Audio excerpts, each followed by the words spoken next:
Tonight, the unprecedented impact of the flood crisis. Residents reinforce the relief effort. The monsoon's impact stretches west. And our Cowboys join the fight against the floods. Across Townsville and North Queensland, this is 7 News with Rob Ruff and Joanne Desmond. Good evening, and wherever you're calling home tonight, thanks very much for joining us. Good evening. Well, our region is battling the worst flooding disaster on record, with hundreds of homes underwater and up to 20,000 residents evacuated. Severe weather warnings are in place from Cardwell to Mackay and inland to Mount Isa, and it's not over yet. The monsoon trough hovering over the north for days could become a cyclone if it moves offshore. But true to form, North Queenslanders are fighting the worst of the conditions with the very best of spirits. Amelia Adam begins our coverage tonight from Cludon in Townsville, where locals have been launching boats to rescue residents still trapped in the flood zone. And Amelia, there's barely a suburb left now unscathed by the disaster. Yeah, that's right, Rob. There's not many suburbs now that haven't been impacted by this water. More than 1,000 people had to be evacuated last night, and even a police crew rescued. They were trying to reach people who needed help when their vehicle became inundated with water in the dangerous conditions. Now, the schools do remain closed, and they're likely to tomorrow as well. But for now, the threat remains of more rain and more water running into the Ross River Dam. So authorities say it could be days before this monsoon ends and the clean-up can begin. From the air, the widespread water is devastating. But the bird's eye view gives only some idea of the enormity of this emergency. Down on the ground, the exodus continues as residents are forced out by the rising tide. Please stay strong. We will get through this. It was a terrifying night for many. By torchlight, families were ferried to safety. After relentless rain, the floodgates at Ross River Dam opened automatically at 8 p.m. 2 million litres of water is being released per second into an already sodden city. In fact, some people were door knocked twice. We sent out EAs in those areas. You can't say you weren't warned. 1,100 people were relocated last night, 18 were rescued, and thousands of people remain in shelters. There were 850 SES requests just in the last 24 hours. The Marquette family had 15 centimetres of water through their home at Fairfield. They made it to dry ground today with Cat Willie. I'm feeling a bit devastated, but it is what it is. And at the end of the day, we're all safe. The Holdens are lucky to be alive. In the end, we had to walk in waist-deep water to a truck that... Where there was about 60 of us on the truck. Yeah. And unfortunately the truck ended up driving into part of the lake and then we couldn't get out. The family was separated but met up here at the makeshift evacuation centre at Laverack Barracks. Yasi was a walk in the park compared to this. Yasi was easy compared to this. We were in the bushfires in Canberra and that was not as bad as this either. 600 people were transferred here from flooded suburbs last night. 420 slept here. The Defence says this will remain open for as long as it's needed. It's an exhausting, emotional time for the whole region, even for troops who have also lost everything. How's your house? Gone. Seems like probably... We'll be right. Bands of intense rainfall are starting to move south, but the threat of more rain and even tornadoes persists. We're not out of this yet. The monsoonal trough is still settling in over Townsville. When the skies finally clear and the mammoth cleanup begins, records held for decades will have tumbled faster than the rainfall. We've never seen 4 metres of water over Applan's Weir. That's a new record. The highest it got in 1998 was 1.77. We've never seen a year's worth of rain in less than 7 days. Amelia Adam, 7 News. Yeah, some incredible vision there, and thankful that everyone appears to be safe right now. Thank you also to our reporter, Amelia Adam. In 2011, a mud army responded to Brisbane's flood crisis. Today, the North's Navy rescued hundreds of people from submerged homes around Townsville. Locals with tinnies joined the SES, fire crews, army and police, plucking residents from flooded homes and ferrying them back to dry land. Little Baxter Williams clings to his dad, his dog Banner at his feet as they escape the flood zone. Last night, the Ross River rose so rapidly into Lakeside Drive homes, it caught some residents unawares. The water was up too high, he's a big dog, we couldn't carry him, he can't swim. And of course, he's not a good swimmer either. We didn't think there was anyone left in the street. But neighbours Scott and Zane were and pulled them to the safety of their two-storey home. Risk coming out in the water to come and help us was fantastic. When that vantage point became unsafe this morning, complete strangers stepped in. Where are we heading? Straight through the pylons there? A flotilla of local legends like Ben and Mike turned up with their tinnies to Stewart Drive. I didn't know there was a boat ramp there. There's a lot of kids in there, so we've got to get the kids out. Even Cowboys players like Antonio Winterstein and John Asiata were part of the rescues by boat. The Ross River was set to peak at 11 a.m. and stay that way until midnight. The enormity of the catastrophe was too much for Kimberly Kesteven, who became separated from her partner. If it wasn't for the SES, we wouldn't have got out of our house last night, so yeah, it was really scary, especially with the kids. Thousands of homes were inundated, leaving thousands of people displaced. Overnight, 6 families clubbed together in one Broadwater Terrace house. By mid-morning, they were back on dry land with a newfound respect for neighbours. Best ever neighbours. Yeah. I don't think we could all do it without each other. Yeah. The Anzac spirit was alive in the garrison city as diggers rescued veterans. Well done, RSM 3 area. Well done. Soldiers did a spectacular job last night in the rain, carrying 2 dogs as well. The streets were a watery minefield of submerged army vehicles, trucks and hundreds of cars. Alarms added to the eerie atmosphere. And of course, this being the north, monsters were lurking. A dog was going down that way, so we'd come out and we'd seen it. And freshies they're not really dangerous. But Townsville is expected to remain a danger zone for days to come. Josh Martin, 7 News. Ergon Energy had to cut power to thousands of homes in the flood zone. More than 14,500 properties in flood-hit areas of Townsville were impacted as the electricity network was shut off to prevent major damage to power assets. Ergon reminds everyone to switch off appliances, avoid touching them with wet hands and have them thoroughly checked by an electrician before turning them on again. And while Townsville is the epicentre of the disaster, dozens of communities as remote as Normanton and Julia Creek are cut off. Josh Martin has the latest on conditions around the region.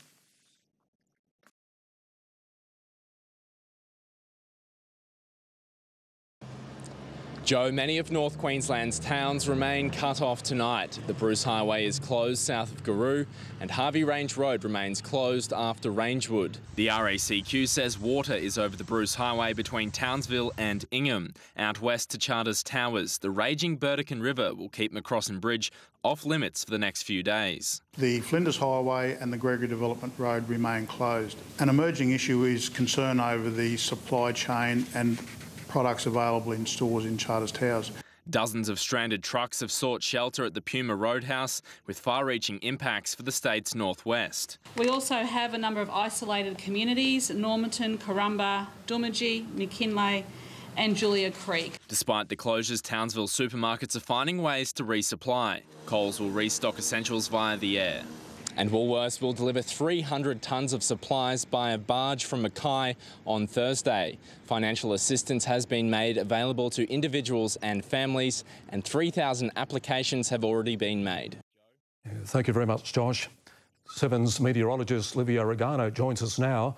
Liv, what's in store for us tonight, mate? Well, Rob, it's been a really trying period for the Herbert Burdekin. I can't remember the last time we've had a monsoon event that lasted such a long time. The persistence and intensity are unprecedented, and what makes it all so much worse is that we have nothing to look forward to, with the forecast suggesting several more days of potentially heavy rain and flooding.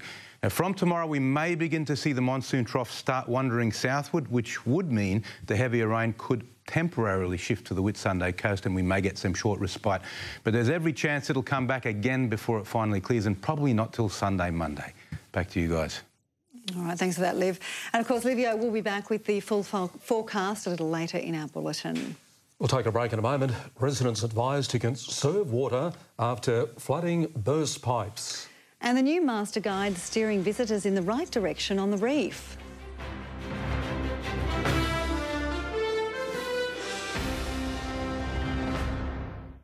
The new season for Townsville turns to 7 News to keep up to date on local issues, and we want you to be a part of it. If there's something happening in your street, your suburb, we want to know about it. Send us a message or drop us an email. Thanks for joining us here on 7. Well, Townsville City Council is urging residents to conserve water until the clean-up is finished. The flooding has caused a number of pipes to burst and put a huge amount of pressure on the Douglas treatment plant. Repairs are underway, but Council doesn't know when the pipes will be operational. Residents are being asked not to use dishwashers, washing machines or irrigation equipment. To other news now, the Great Barrier Reef is full of tales of adversity and adventure. And now it has its own official storytellers. In a Queensland first, specially trained master reef guides have been appointed to teach visitors about the natural wonder. With certificates in hand, the first official Master Reef Guides are ready to take on their new roles. Between them, they have decades of experience in different jobs on the reef, from Lady Elliot Island to Port Douglas. Now they'll be spreading an important message. It's still here, it's beautiful, you need to come and see it, and we can make a difference. There is still things that we can do to look after this beautiful place. They'll act as guides and educators to people visiting the reef. The Great Barrier Reef Marine Park Authority has teamed up with the Association of Marine Park Tourism Operators and Tourism and Events Queensland to create the program. We want to get really good, highly credible information out there to the tourist customer. The reef was hit with back-to-back bleaching events in 2016 and 2017. Since then, visitor numbers have dropped. Since 2016, we're in a hole of about 15%.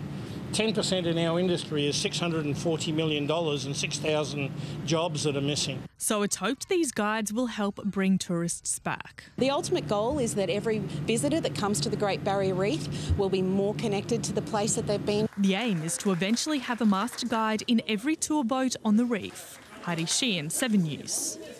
I tell you what, they'll be rewriting the script now. There'll be even more tales of adversity and adventure after all of this. Absolutely, mate. Yeah. OK, mate, we'll get into the sport.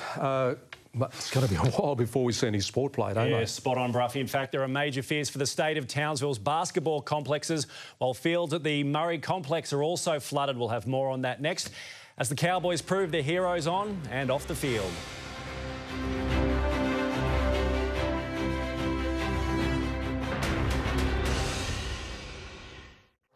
When murders need to be solved. Welcome back to 7 News. Townsville sporting associations based around the Murray Sporting Complex concede they're weeks, if not months, from being able to restart competition after the region's big wet. Now, the area around Annandale has been hit hard by flooding, and organisers of the cricket, rugby league and AFL grounds are yet to get close enough to assess the full extent of the damage. Now, management of the Townsville basketball and Townsville stadium arenas have told 7 News they hold considerable concerns for their courts. They hope to visit the arenas by tomorrow afternoon. Now, the NRL's All-Star game has also fallen victim to the floods, with cowboy Jordan McLean ruling himself out of the New Zealand Maori team due to the state of the emergency in the north. The match between the Maori and Australian Indigenous teams on Friday, February 15, will now have no North Queensland NRL club reps after Ben Barber was sensationally sacked late last week. Meanwhile, the Cowboys have also advised that the club's 2019 Community Day, scheduled for this Friday, has been cancelled. Well, as we saw earlier in the bulletin, a number of Cowboys are among all these heroes in this history-making flood, helping save their fans from ever-increasing waters. Heroes on the field and on the water. Cowboys John Asiata and Antonio Winterstein braving the deluge and joining the efforts to help ferry fans from their flooded homes. No sooner did the pair land on firm ground than they were back out on the water. Gavin Cooper among plenty of Cowboys who needed rescuing themselves. So, yeah, we're very lucky. Everyone's out safe and, yeah, just going to grab some fuel for the guys in the boat. They can go in there and get some more guys out. All Cowboys players were accounted for and safe this afternoon. Season preparations, the last thing in their thoughts. To all reports, everyone around Townsville safe as well, so that's the main thing. Sacked Cowboy Ben Barber and his family bunkered down at Matt Bowen's home. It'll certainly be his final NRL fling after an alleged domestic violence incident at the Ville Casino last month. Ben Barber will be out of the NRL immediately. There'll be no more lifelines for the talented but troubled Mackay man. There is domestic violence, violence against women. You don't have a place in the game. I can't be any clearer than that. The Cowboys' sights now firmly fixed on Valentine Holmes' NFL flirtation. Failure to secure his American dream would see him back in Townsville by May. Anthony Stewart, 7 News. Townsville's Keely Froling is eyeing national glory as the countdown to the WNBL Grand Final Series begins. She'll suit up for Canberra against Adelaide over 3 days from Saturday, and it's a series that has plenty of Townsville connections despite the Fire's absence. The Fire may be stuck watching the WNBL Grand Final from the sidelines, but there's still reason for the North's faithful to cheer. Wilson for Froling, final possession is in! Keely Froling! The Townsville born and bred start teaming with Townsville-raised coach Paul Gorris to lead Canberra's championship charge. And I think, you know, we've got some great veterans that have been around a long time in like Leilani, Tolo, Kelsey, Kelly Wilson, and they bring that veteran-like leadership and nous. Kelly Wilson's pinching herself before attacking Adelaide for the title. This time last year, she was soaking up a championship with Townsville. But to be honest with you, at the end of last season, wasn't sure what I was going to do. A chat with Kelsey Griffin convinced Wilson to delay retirement and sign for Canberra, and she couldn't be happier. The 34-year-old is eyeing a fourth title with a third team. I guess it's that winning mentality. She knows how to prepare for games. She's always in great physical shape, and that's the thing with like Kelly. Obviously, each team you play for, the aim is to win a championship. So to be in the position that we're in now, I'm pretty fortunate. But with Chris Lucas, the man who coached Townsville to its maiden 2 titles in charge of Adelaide, nothing's being taken for granted. The 3-game series starts in Canberra on Saturday night. Anthony Stewart, 7 News. I still can't imagine or believe what I'm seeing with some of these pictures coming out from everyone in Townsville. Great to see the Cowboys out there, but everyone helping mates, helping strangers, the community spirit's strong, and we're going to see that more and more in the coming days, guys. They are the most powerful images, aren't they? Yeah, absolutely. An arm around a mate, helping a friend out. Yeah, that's the way. We'll rebuild, eh? Certainly will. Stay with us. There is more rain on the way, and Livia will have all the details for us after the break.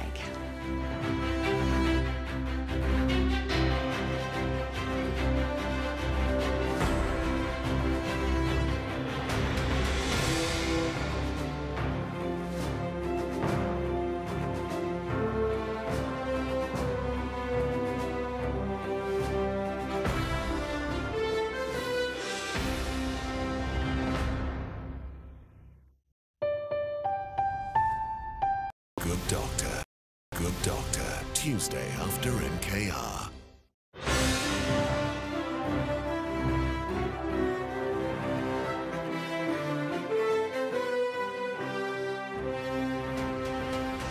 G'day, Livia Regano. Tonight's weather.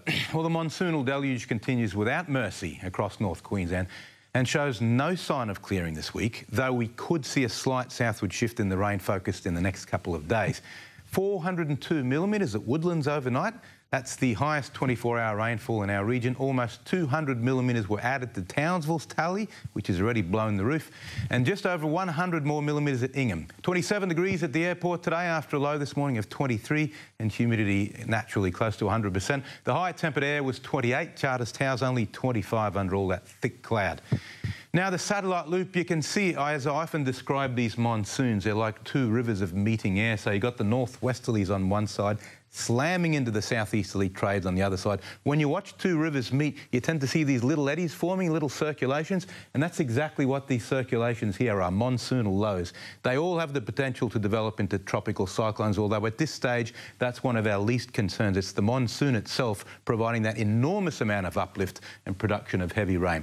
On today's chart, the monsoon trough at the moment is right on top of Townsville, so that's the epicentre of convergence, where the two different directions of air meet along this line, and it forces all these bands of rising air that cool very quickly and condense into this heavy rain. On tomorrow's chart, the trough starts to move south. Now, all this will mean is that the heaviest rain bands will start to move towards the Whitsunday region. It's still going to be raining in Townsville and right through the Herbert-Burdekin, but like we've seen in the last 12 hours, probably not as heavy for a day or two. Then on the outlook chart, who knows, but the trough will probably wander north again and we'll get another belt of heavy rain, and it won't be until Sunday, Monday that it'll finally clear. Now, the latest from the Weather Bureau, the boating forecast for Townsville waters, strong wind warning for 20 to 30 knot east-northeasterlies tomorrow on a north-northwesterly swell, can you believe it? Strong winds continuing Wednesday, Thursday as well. Tomorrow's the new moon, so it'll be a really big morning tide, followed by a very strong swing to the afternoon low tide with swift currents, so do be careful. The Herbert and Noah-Burdekin, severe weather warning for heavy rain and multiple major flood warnings. Townsville 29 degrees, Ayr and Ingham also 29. Northern Goldfields and Upper Flinders, rain and storms with heavy falls. Charters Towers 28 degrees, same for Georgetown. Looking ahead for Townsville, there is light at the end of the tunnel, but not until Sunday at the earliest, when the low starts accelerating southeastwards, pulling the rain away from the coast. What an incredible state of affairs. One side of Queensland underwater and the other side facing their 6th failed wet season in a row. Let's spare a thought for everyone affected by these terrible floods and pray the rain stops soon. Back to the team. Yeah, well said. Thank you very much, Liv. Look after each other. See you tomorrow night. And we'll have more on the flood situation in the National Bulletin coming up next. From all of us here, stay safe. Good night. Good night.